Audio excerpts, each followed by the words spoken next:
చెప్పమంటావా? ఈడ చిన్న పిల్లలప్పుడు టాంచిన 3 తరాల నుంచి రాయి కొట్టుకుంటున్నాం. కొట్టుకొని రక్తాలు దారిలో పోసాం.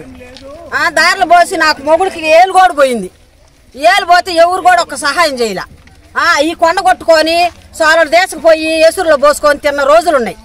3 పిల్లలు పుడితే ఆ చెట్లకి ఒక్కొక్క చెట్టుకి 4 సుయ్యాలు వేసుకొని ఊపుకొని ఆ చెట్ల కింద బతికాము. మెయిన్ ఎండ్లో గుంతలు అమ్మనటం, కండలు ఎత్తినేసుకోవటం, రాయి కొట్టుకోవటం. అది లేకపోతే మాకు జీవం లేదని ఒక్క పూట బాగలేక పండుకుంటే మాకు గడవదని ఏడేబడి సచ్చాము. ఇప్పుడు వచ్చి మమ్మల్ని ఏ రకంగా అడ్డపడుతున్నారంటే మేము ఏం చేసి చావాలా? ఏడు ఊరు పోసుకొని చచ్చిపోవాలి. కొడుకు చచ్చిపోయాడు, భర్త చచ్చిపోయాడు, తమ్ముడు చచ్చిపోయాడు. ఒక కిడ్నీ మీద ఉండా నేను ఇప్పుడు. అందరూ మొత్తం ఆడ నుంచి ఏడదాకా మున్సిపాలిటీ వాళ్ళు ఏమంటున్నారు? కట్టుకోవద్దు, ఆ జాగాలు మీరు కట్టుకోవద్దు, మీరు కట్టుకొని మేము బడగొడతాము. మీ పట్టా కాగితాలు ఉన్నాయి కదా, అవి గవర్నమెంట్ ఇచ్చిన పట్టా కాగితాలేనా? అవి గవర్నమెంట్ ఇచ్చిన పట్టా కాగితాలేనా మనకు? మరి మున్సిపాలిటీ వాళ్ళు మీకు ఎందుకు అడ్డుపడుతున్నారు?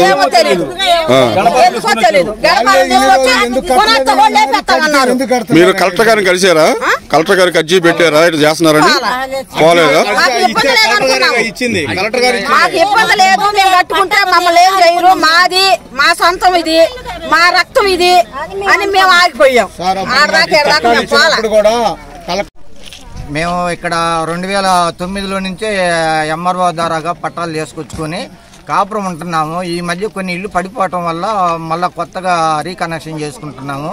ఈ లోపల ఫస్ట్ ఎంఆర్ఓ గారు వచ్చి కొంచెం ప్రాబ్లం కలిగించిన తర్వాత ఎంఆర్ఓ గారికి విన్నవించుకోవడం జరగటం వల్ల ఎంఆర్ఓ గారు ఆగిపోయారు. ఇప్పుడు మున్సిపల్ కమిషనర్ గారు, మున్సిపల్ ఆఫీసర్స్ వచ్చి మమ్మల్ని ఈ కన్స్ట్రక్షన్ జరుగుతున్న ఇళ్లను, రిపేర్ చేసుకుంటున్న ఇళ్లను మాకు ఇబ్బంది కలిగిస్తూ మమ్మల్ని భయభ్రాంతులకు గురి చేస్తున్నారు సార్.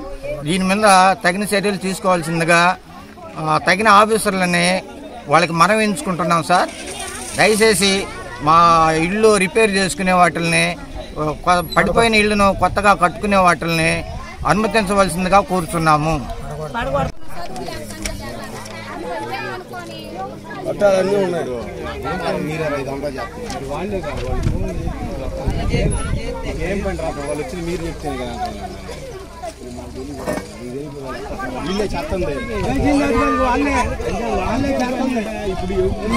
ఇప్పుడు పేరు పెట్టేపోతాను వాళ్ళని జారనిచ్చి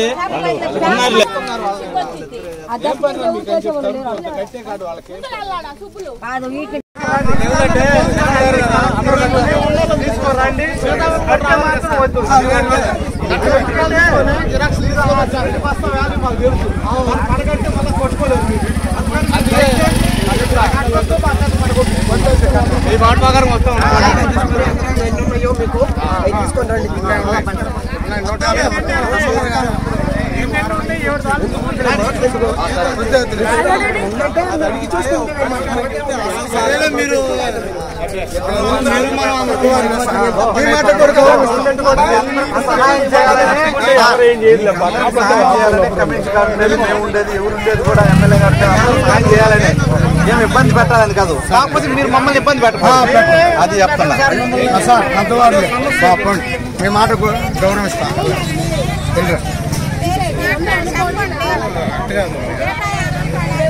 అన్ని తీసుకొని వచ్చి ఆడుకోవడం కాదు కానీ వద్దు కానీ